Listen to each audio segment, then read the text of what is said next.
Assalamualaikum warahmatullahi wabarakatuh. Saya Muhammad Fazlan bin Abdul Majid, nombor metrik 267483 yang akan membentangkan berkaitan pengenalan tugasan kumpulan kami. Jadi untuk pengenalan tugasan kumpulan kami, saya akan menceritakan sejarah penubuhan agensi polis Diraja Malaysia, di mana ianya bermula setelah Piagam Keadilan di Pulau Pinang pada tahun 1807 yang termaktub. Jadi sumber sejarah telah membuktikan telah wujud peranan kepolisian semenjak zaman Kesultanan Melayu lagi, di mana pada ketika itu telah wujud undang-undang dan penguatkuasaan terhadap undang-undang masa itu. Namun undang-undang yang wujud pada zaman itu lebih cenderung kepada undang-undang adat dan undang-undang syariah yang berkaitan orang Islam. Pengelolaan undang-undang terletak di bawah bidang kuasa temenggung dan dibantu oleh para hulu balang. Setiap hukuman diputuskan oleh Sultan dan Bendahara jika ketiadaan Sultan ketika itu. Dari gambaran umum tersebut dapatlah kita lihat dari rekod-rekod akan kewujudan sistem pentadbiran dan peranan kepolisian undang-undang zaman Kesultanan Melayu. Agensi kerajaan yang ditubuhkan dengan keperluan rakyat dan negara melalui dasar-dasar pemerintahan sebuah negara. Jadi tanggungjawab pihak perintah terhadap faktor keselamatan dan keamanan negara dan rakyat awam perlu diutamakan yang sewajarnya. Jadi dengan penubuhan agensi polis Diraja Malaysia ini yang merupakan antara organisasi yang tertua di negara Malaysia, di mana penubuhannya berusia hampir 215 yang disambut pada 25 Mac Saban tahun, di mana kriteria organisasi ini lebih menjerumus kepada keselamatan dan penguasaan undang-undang dalam memastikan tahap keselamatan negara berjalan dengan baik, termasuk bagi semua kes salah laku jenayah, lalu lintas, dadah, membuat risikan dan juga terlibat dengan keselamatan perairan di kawasan sempadan negara.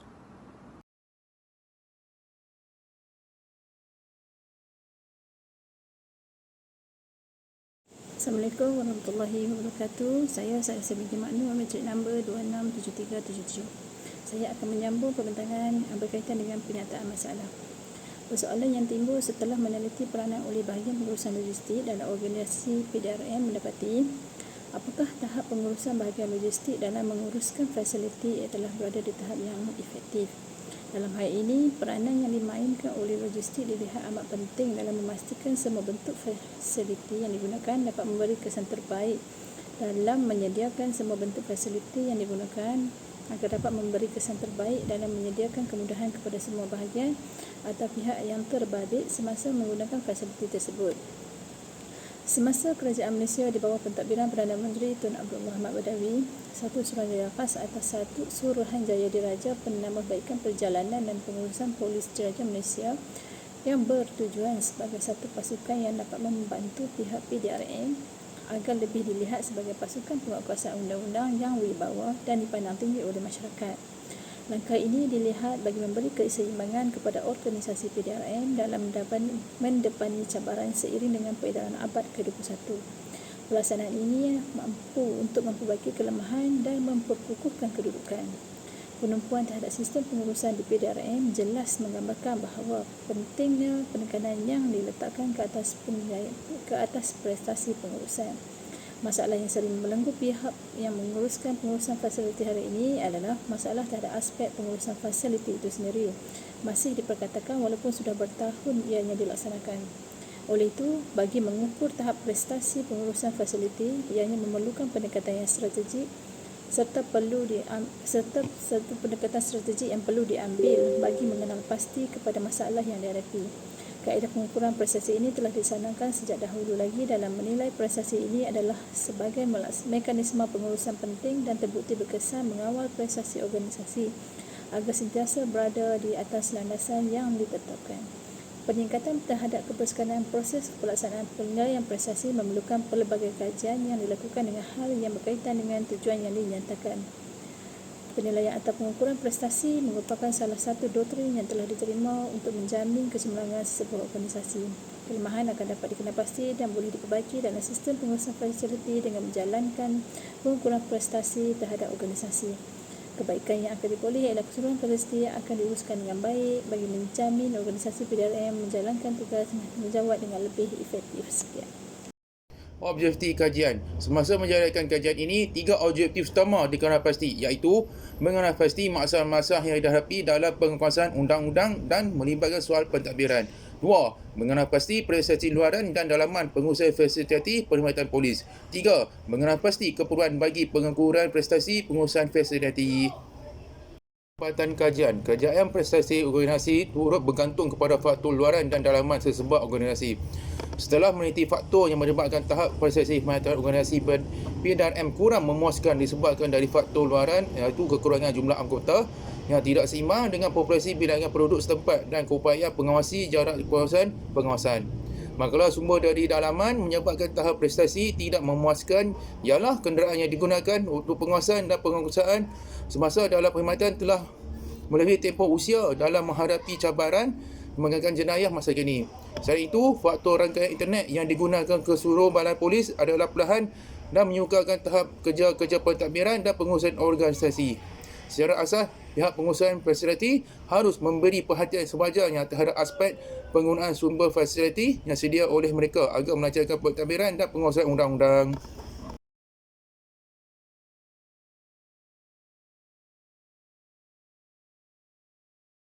Assalamualaikum warahmatullahi wabarakatuh. Saya Salma binti Makno, nombor matrik 267378. Hari ini saya akan membentangkan berkenaan dengan strategi pengurusan dalam PDRM.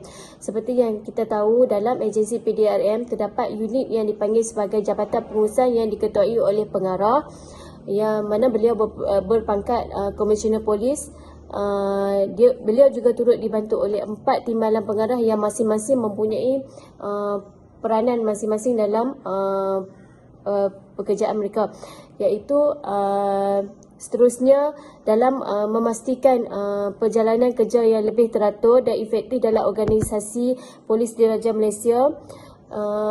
PDRM juga turut mewujudkan satu jabatan logistik dan teknologi yang mana ia akan merancang, mengurus, mengenali dan menyelenggara aspek dari segi persenjataan, pengangkutan, teknologi dan komunikasi dalam agensi.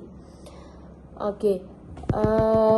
Dalam jabatan logistik dan teknologi ini juga ia mempunyai seorang pengarah dan yang berpangkat Komisioner Polis, yang mana beliau juga turut dibantu oleh 3 orang timbalan pengarah, iaitu timbalan pengarah pertama, tugas beliau untuk mengurus dalam hal berkaitan pengangkutan, teknologi maklumat, komunikasi, pembangunan dan penyelenggaraan, yang mana bab yang berkaitan dengan logistik dan teknologi. Manakala timbalan pengarah 2 pula diberi tugas untuk membantu untuk memantau berkaitan dengan kewangan jabatan.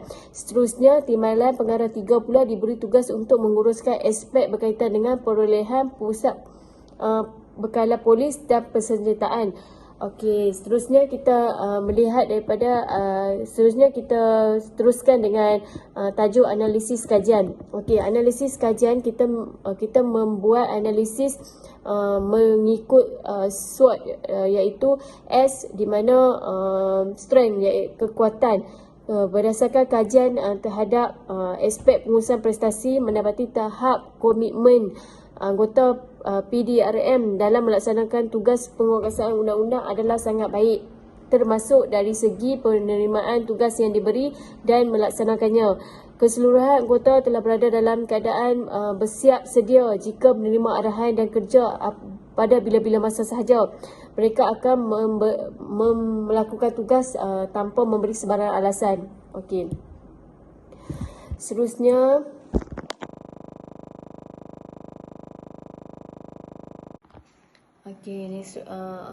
analisis seterusnya W, iaitu witness, yang mana witness merupakan kelemahan yang dikenal pasti dalam PDRM ialah kekurangan pencawatan anggota, pengambilan anggota, kerana anggota PDRM yang sedia ada sekarang tidak mampu untuk melakukan penguatkuasaan dalam skala yang lebih besar. Okey, seterusnya opportunity, iaitu peluang. Pihak yang terlibat perlu memberi perhatian yang sewajarnya dalam mengatasi kelemahan dalam PDRM. Seterusnya threat iaitu ancaman. Jika perkara-perkara yang kelemahan yang ada dalam PDRM tidak diatasi dengan sewajarnya, maka kadar jenayah akan melambung tinggi dan peningkatan kadar jenayah akan naik. Okey. Sekian, terima kasih.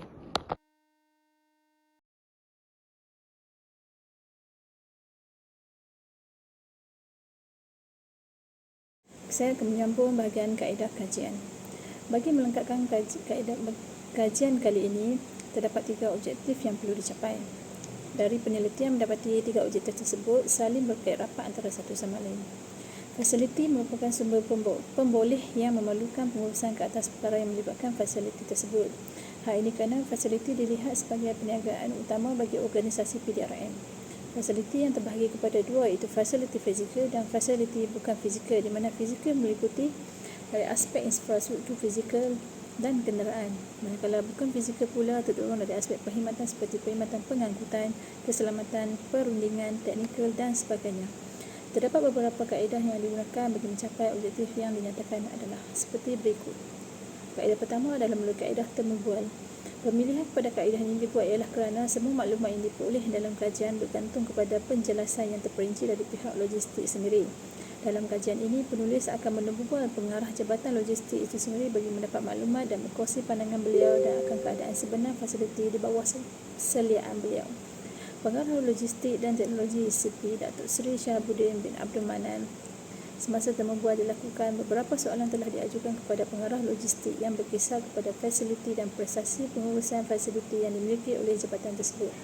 Dari kaedah ini, segala persoalan dapat diketahui dengan jelas keadaan semasa fasiliti yang dimiliki oleh jabatan dan peranan prestasi setiap fasiliti dalam mempengaruhi perkhidmatan PDRM. Antara maklumat yang dikumpulkan oleh penulis dalam temu bual ialah visi dan misi serta strategi jabatan, jenis fasiliti yang dimiliki, jenis perkhidmatan PDRM, fasiliti yang kritikal, masalah yang dihadapi oleh pengurusan dan kaedah yang dilakukan bagi menangani masalah yang timbul dalam pengurusan. Penelitian sumber bacaan kajian lepas. Setelah penelitian yang diperoleh dari sumber kajian yang lepas, penulis mendapati wujud masalah dari segi prestasi fasiliti PDRM. Sumber ini diperoleh daripada kajian yang dilakukan dari Ibu Pejabat Polis Perampai. Selain itu, penulis juga memperoleh maklumat dari sumber majalah dan bahan artikel dan akhbar.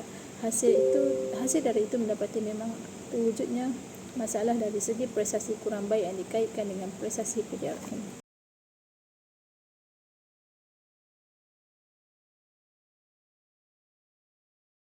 Assalamualaikum warahmatullahi wabarakatuh. Nama saya Muhammad Zainuddin Berohim, nombor metrik 267219. Antara cadangan yang kita syorkan ialah pertamanya dengan mengenal pasti kenderaan yang telah melebihi had tempoh perkhidmatan perlu diganti dengan kenderaan yang baru mengikut kesesuaian dan keadaan semasa. Yang keduanya ialah akses terhadap rangkaian internet perlu dinaik taraf bagi melancarkan urusan di pejabat dan perkhidmatan. Yang ketiganya ialah kita mendapati bilangan anggota yang tidak mencukupi, maka perlunya penambahan bilangan anggota bagi menampung dan menambah kekuatan anggota yang sedia ada. Yang keempatnya ialah skop penugasan itu perlu diperkecilkan jika dibanding sebelumnya. Hal ini dalam masa yang sama mungkin dapat menambah mutu tahap perkhidmatan dalam melaksanakan tugas. Serta perlunya ada jalinan kerjasama yang erat di antara PDRM dengan masyarakat setempat. Secara kesimpulannya ialah tugas yang dipikul oleh PDRM ini merupakan tugas yang berat dalam memastikan keselamatan dan ketenteraman sentiasa terjamin. Justru itu, pihak yang menguruskan logistik, iaitu yang menyelia fasiliti, perlu memastikan fasiliti sentiasa berada di tahap yang terbaik dalam menghadapi cabaran dan kekal relevan. Dengan keadaan sekarang yang kita lihat, kadar jenayah yang meningkat memerlukan fasiliti yang terbaik dalam mencegah dan melakukan penguatkuasaan. Kita tidak dapat menyangkal kecekapan dan kebolehan anggota dalam melaksanakan tugas. Namun, jika fasiliti yang sedia ada tidak ditambah baik, kita menjangkakan ia akan memberi kesan kepada tugas dan perkhidmatan. Justru itu, saya menyeru kepada bahagian fasiliti dan PDRM itu sendiri perlunya memantau dan memberi perhatian yang serius kepada soal dalam mempertingkatkan dan menambah baik fasiliti yang sedia ada. Sekian, terima kasih.